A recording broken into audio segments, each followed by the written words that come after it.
Apostles of Icarus.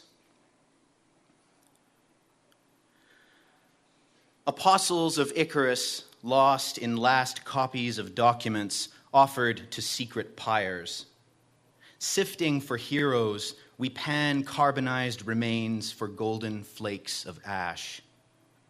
From the waxy white of faded snapshots, digitized and archived, stare the eyes of pride's resolve, preserved by a second capturing of light. The nameless fascinate the named. Pharaohs erased for their follies, soldiers their graves unknown, many but of one monument. We haunt radio telescopes, ghosts to the stars we sieve for patterns to call voices, pitching our eulogy at would-be conquerors. The shield of the earth sears our steel wings as we fall home, flirting with fire.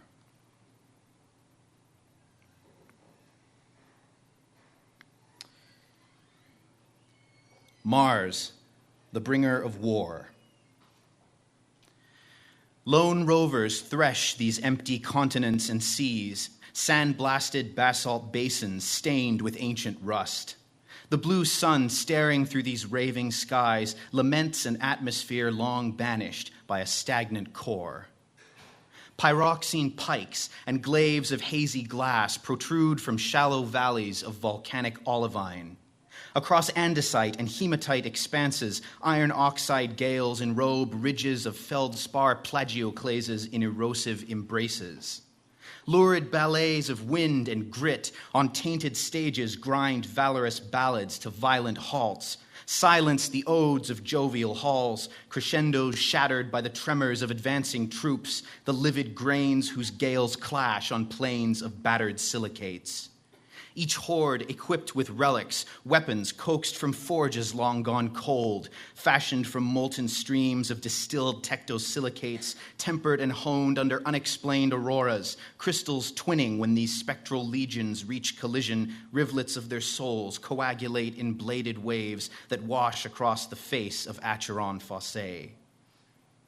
The massacres geology retains confess in chronicles of rock their fossilized bodies, folded in wastelands, pockmarked by astral buckshot.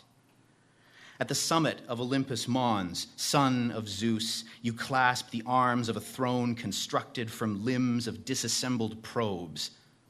Legions of damned below poultice your loss of Venus with their agony. Venus, the bringer of peace. Vulcan's eager lips hammer fissures into these lobate lands, spawn flat-topped phara and arachnoid fractures, features concealed by an insular haze of carbon dioxide. Carrara-white clouds clothe roiling heavens in corrosive vapors that could fast dissolve the flesh of falling astronauts, or could erase, like earthly rain, the sprawling glyphs of chalk from sidewalks where a child spelt her dreams. In spindrift gulfs, sulfuric acid rains baptize angelic choirs whose tortured cries echo across calderas gouged from realms of sterilizing heat, each open sore a doorway to the forge of hell. No folding of amino acids may profane this virginal surface, may invade this veneer of alabaster smog, may spill dark names upon this cast of sacred plaster clotted over bone. The bomb that graced these desertscapes has vaporized, leaving an atmosphere so dense that meteors create no craters, lingering to contemplate fatal caresses of assimilative flesh. Photo-dissociated oceans expose beds of fossils crushed to dust and sublimated in volcanic volleys, ghostly imprints lost. Our probes, like Aeneas, unable to embrace their shades. In ancient Rome, maidens revere love's avatar with mint and rushes. Myrtle-crowned generals cleanse blood guilt, speak Venus Victrix, and unwittingly invoke the veninum of Aphrodite's wrath.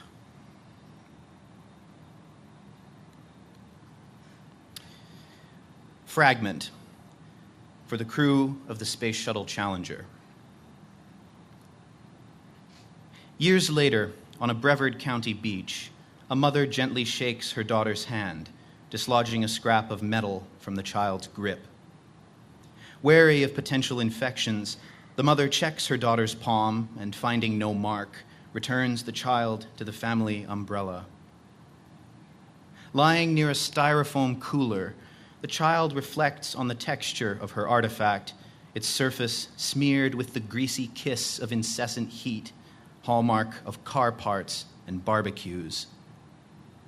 The soft gunshot of the pop can that Dad hands out and the stinging cold of its aluminum shell brings to mind the shard's gnarled edge and what force shored the fragment from its greater whole. The dark jewel stood out in the sand like a tree's last fallen leaf, its surface browned and curled as if decayed. The pop and the shade fail to lessen the loss of her treasure, so near to its finding.